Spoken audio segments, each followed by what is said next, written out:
We are trainer Peter Muscutt racing at Hollywoodbets Scottsville on Sunday, and we begin in race number 1 over 1200 meters, and you step out number 11 Showgirl, who's returning off the track of a 575-day layoff.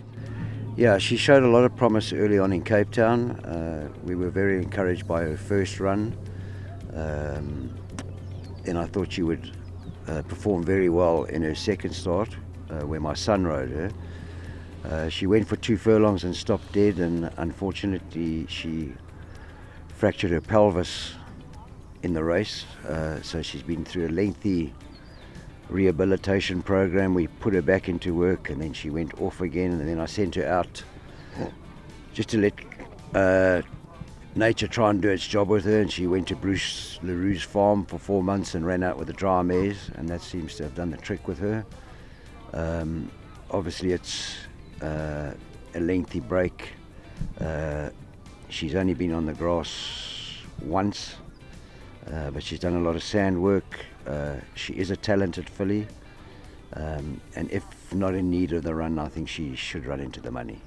We then move along to race number 2 over 1200 meters, and you step out Johnny Boy.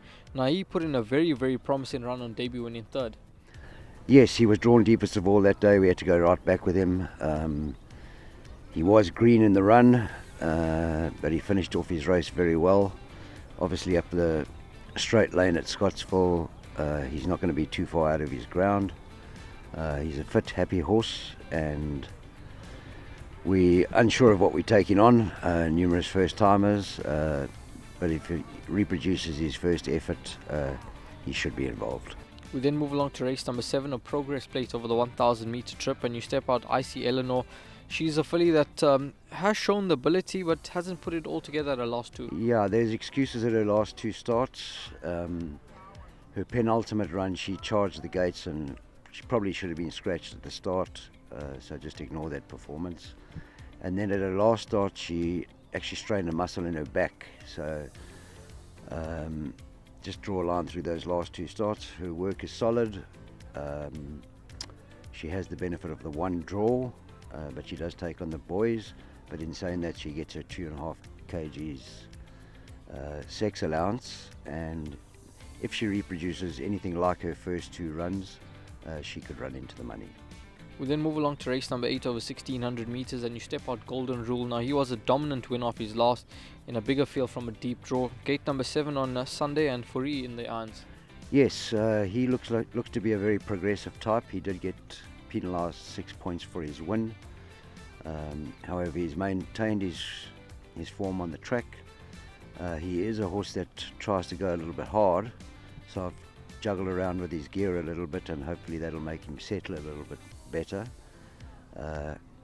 He's a long striding horse, who certainly on pedigree and on genotype is going to be suited by the step up to the mile, and I think he's a roller, so I don't think we have to try and restrain him too much early on and just let him do his own thing wherever he settles in the run.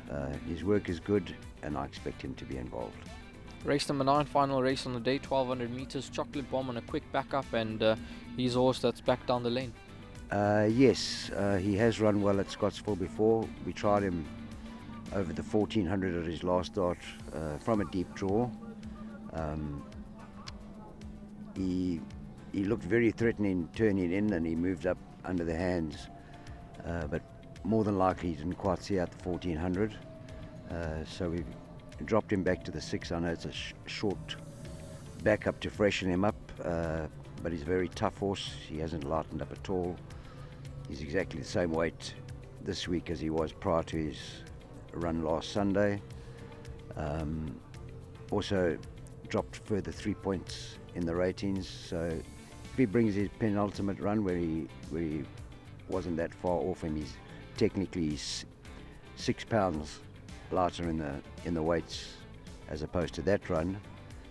We hope to see him improve on his performance. Mr. Muscutt, thanks for your time. Thank you.